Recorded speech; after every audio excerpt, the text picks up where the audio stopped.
Welcome everyone. Tonight we're here with my good friend Candyman. How's it going, my friend? Doing great, Joe. How you doing? It's good to see you, man. You know, I'm really proud of you. I know you a long time, and the way you stepped up your game and the way you're blowing up now, man. So, Joe. So all these years, I gotta ask you a question. What's the question? I never asked you this. Okay. What is Candyman? Where did this come from? You're asking me the magic question, right? It's a good question. It is a good question. Why they call you the Candyman? You know, some people are very uncomfortable calling me Candy. But Candyman basically came over 10 years ago.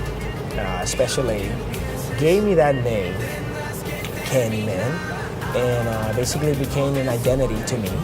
And the special lady that gave me that, I can tell you why she gave me that name, but I can tell you who gave it to me. Who gave it to you? My beautiful wife gave me that name. Your wife gave you the name? That's a specific reason why, but I won't tell you why. Okay, but your wife gave it to you, so it's very special. Correct. Then it's very special. It is special, yeah. Not only that, you've evolved it into a brand. Correct. I mean, I have become a brand. Right. In South Florida, I mean, you basically, if you don't never heard Candyman, you never go out. Let's just say that. Yeah. Well, I met you now about 9-10 years ago. You were the promotion king back then. Still. But you weren't into the music scene. Now all of a sudden, music. Where did this come from? Music's always been with me. Oh, really? Yeah. Ever since I was a kid, talent shows with my sister. I started when I was 15, stopped when I was 25, focused on a different career. Right. Behind the scene. Hey, they pay the bills, and I did really well. Made great friends, great relationship. Right. And it's helping me launch my career again. You know, I come from the old school, playero, DJ Nelson. So anybody that really knows about reggaeton knows what I'm talking about. Right. You know, and the underground, that's what I used to call it. Mm-hmm. And I fell in love with that music. It wasn't like the proper music you want your kids to listen to, let's just say it like that. But I started doing talent shows. In 1995, we went to West Palm Beach. Mm-hmm. And that's when the Spanish reggaeton came out. With Daddy Yankee, the underground, playero. So I come from the old school, right? La vieja escuela. So I used to compete in a lot of talent shows. I used to hustle. But I didn't know this. I know. Nobody knows this. You know, it's like it's exclusive. It's a secret. You know. Right. But at the same time, I want everybody to know this. I don't want them to feel that I just came out. Right. You know, this is something I've been doing since I was 15 years old. I used to write, perform in talent show, even win in talent show against other English rappers or you know whatever they were doing. The judge didn't understand what I was doing or what I was saying. But they liked the energy. They liked the fact that I was able to rock the crowd. West Palm Beach didn't know anything about reggaeton. No, they didn't. In high school, I did a couple competition. I won a couple talent show. The FAU also too. But that, you know, obviously that just guided me to get better.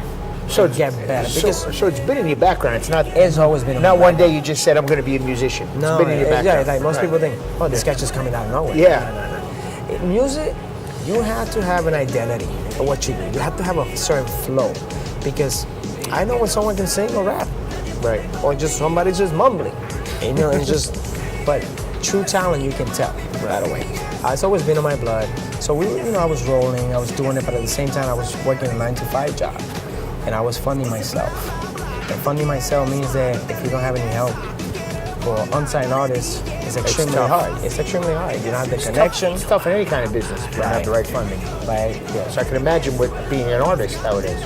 It's hard, yes, definitely. Yeah. And I can definitely relate to anybody that's coming up. It doesn't matter if you're making music, modeling. I mean, the good thing is that social media right now it's a big deal. You're huge on that. Good following. I'm working on that. Working on that. Yes.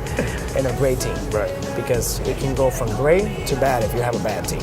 It's all in your backbone in your team. So, tell us about Sigue. Sigue is the first record that last January I got back into the studio after basically being out of the studio for like 8 years. Right. And it's a reggaeton old school record with that energy, with the drums, that dembow record, which is actually coming back now with Daddy Yankee and Whistle Yandel. They're bringing that back, which is good because it's actually helping me. Since the first record, I have Cito Rocks. Cito Rock is a local, well-known artist from South Florida, but he's really well-known. And, at different places in South America, Spain. He has big records. He's actually a Latin Grammy nominated. Tell us what Sigue means to the people that don't know. Sigue means follow. Follow Okay. me. It's a record about, because again, I'm a party king, party master. That's why I call myself party master. It's about when you go to a club, you see a hot girl. Most people, they like to go to a club to dance. Right. They come to the club to dance floor, and you're in the dance floor. You see the hot chick that wants to dance with you, but she don't stop until she gets you. And you obviously go over there and dance. But after a while, you can't hang anymore with her. So she still keep going. Sigue.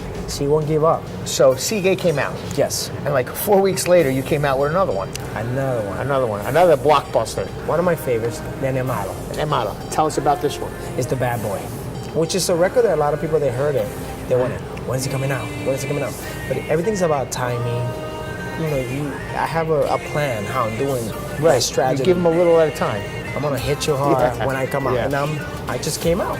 And people are now starting to say, wow, this guy just rolling. And I ain't rolling. That's my plan. When is that one coming up? So that's your second video already out. The second video came out already. Right. After this, what's your plan? You're looking for a record deal? What are your plans for this, for your career? What do you want to do? Well, I came out with a bang. Right away, Sure did. in January, I've been working behind the scene for over a year. It's been a struggle because obviously, I'm a family man. I take care of my family. And at the same time, I got to do what I got to do. Take care of my kids and work my career, which is never easy. Well, after Nene Malo, March 16th, that's the beginning of my first show, the Candyman show. The Candyman show. Candyman So show. that's going to be like a tour? A mini tour. All right. A mini tour because now you have the records out there. People know your music, and they know what to expect instead of just coming out of nowhere and performing. Right. I like to build the excitement. So what are some of the spots you plan on hitting? Obviously, it was Miami, Yeah. a couple places. Secret stuff? Yeah. Okay. Secret because I let them know. Right. The time is right. They will know. There will be private parties too, party buses. You told me you had something like 6 videos coming out in 2006? 6 video, 2000. In 2018. Yeah, one comes out, another one comes out in April. Sweet Love. The next one is called Candyman. The Lauderdale Weekend, which is my favorite record. Candyman is by far is the beast. It's got the name. Got the name. They represent me. So you can only imagine the music video. Right. But the plan is to knock on that door so hard that they come running and make a partnership deal. I don't want a record deal. I want a partnership deal. I don't want a 360 deal. I want you to come and be part of my brand and work together. I want to have a little bit of say in my music, and stuff like that. I want a team. I just don't want to be. Right. You don't want to fall in the total cracks. correct. I want to build it.